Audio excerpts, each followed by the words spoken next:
Të nderuar vëllezër, shpesh herë na ka bëu vakit të ndëgjojmë një sure nga Kurani, sura At-Tin, ku Allahu Dhul Jalal thot: "A'udhu billahi minash shaitanir rajim, bismillahir rahmanir rahim, wat-tini waz-zaytun, wa turi sinin, wa hadha al-balad al-amin, laqad khalaqna al-insana fi ahsani taqwim, thumma radadnahu ila asfali as-safilin, thumma radadnahu asfala as-safilin, illa alladhina amanu wa 'amilu s-salihati falahum ajrun ghayru mamnun."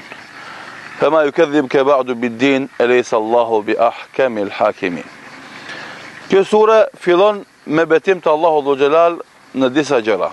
Wat-tini waz-zaytun, pasha fiqin dhe ullirin.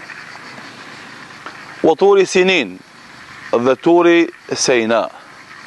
Wa hadha al-balad al-amin, dhe ky qytet i sigurt.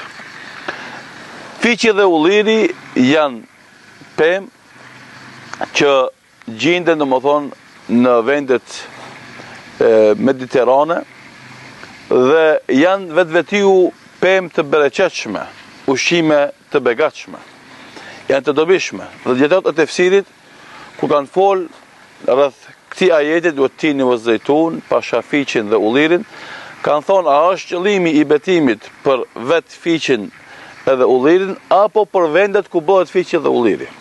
Dhe na jemi në një ullishte të madhe, një vend tonin, që ka pemë të ullirit me mija vite, dhe kjo është njëra për bereqeteve të ullirit. Të tjerët kanë thonë se nuk është qëllimi i vetë këtive ushqimeve të begatshme, por qëllimi është vendi ku ata bëhen, sikur se është Shami, konkretisht Damasku dhe Palestina. Dhe këtu kemi një lidhshmëri interesante, sepse këto janë toka ku Allahu Dhul Jalal ka dërguar pejgamber. Wat-tini waz-zaytun, Shami, wa turi sinin, Sejnaja, Egjipti, domethënë Musa alayhis salam, wa hadha al-balad al-amin, dhe ky vend i sigurt, Mekka, Muhamedi sallallahu alaihi wasallam. Do thot tre pejgambert që sot njerëzimi i përmbahet ose pretendon se i përmbahet mësimet e tyre, sikur se është puna me hebrejët edhe krishterët, dhe se muslimanët e kanë para vetes librin e Zotit, Kur'anin fisnik, dhe porosit e pejgamberit të fundit Muhamedi sallallahu alaihi wasallam të përmbledhura në koleksionet e tyre.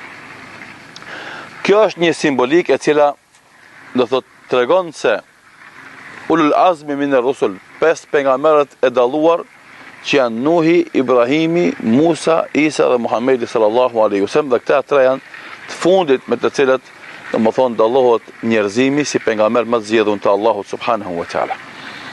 Pasi që Allahu betohet në këto vende që kanë një specifik dhe këto pemë që kanë një bereqet të veçantë, tregon se çka pastaj. Wat-tini waz-zaytun, wa turi sinin, wa hadha al-balad al-amin, laqad khalaqna al-insana fi ahsani taqwim. Njeriun e kemi krijuar në formën më të përsosur. Nuk i mungon asgjë. Dhe nëse ndalemi dhe meditojmë për çdo organ, për çdo gjymtyr, për çdo sistem që kemi brenda nesh, do të shohim mrekullirat të shumta në te. Akoma shkenca moderne është duke i zbulu. Dhe do të vazhdon të i zbulon sepse Allahu Dhul Jalal vërtet e ka krijuar njeriu në formën e përsosur. Nuk i mungon atij asgjë. Dhe na e kemi vërejt vazhdimisht kur zëvendësohet një organ apo një gjymtyr me diçka alternative, qoftë e huj, apo qoftë domethënë e metalit, apo e plastikës, e materieve tjera, e shohim se ajo i kryen punë, mirë po përsëri jo nuk është funksionale sikurse ajo që ka krijuar Allahu xhallahu. Mirë po çka ndodh me njeriu? Me këtë njeri që Allah ka krijuar në formën e përsosur, i cili duhet beson Allahun dhe t'i përmbahet ligjeve dhe mësimeve të tija, ai njeri bie në fund pusit. Thumma radadnahu asfala safilin, pastaj e kthejmë në fund pusit. Çka është në fund pusit? Disa prej dietarë kanë thonë që e japim moshë të gjatë edhe bëhet plak e s'mund të lëviz.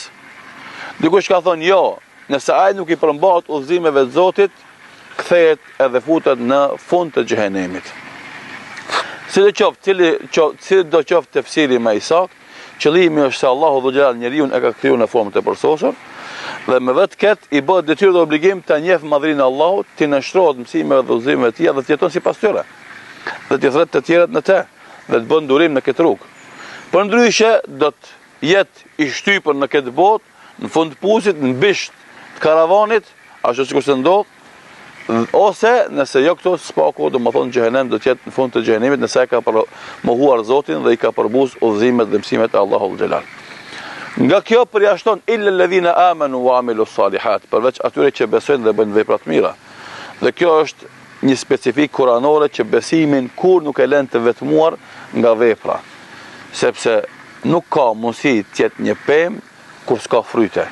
Pema është pemë kur ka frytet e veta, dhe imani është iman kur ka vepra, kur ka do më thonë aksion, kur ka lëvizje, kur shihet ajo në jetën e tij. Illa alladhina amanu wa amilu salihati falahum ajrun ghayru mamnun. Atyre u takon një shpërblim i pamangësuar ose një shpërblim i pallogaritur. Do më thonë ata shpërblehen shumë te Allahu subhanahu wa taala.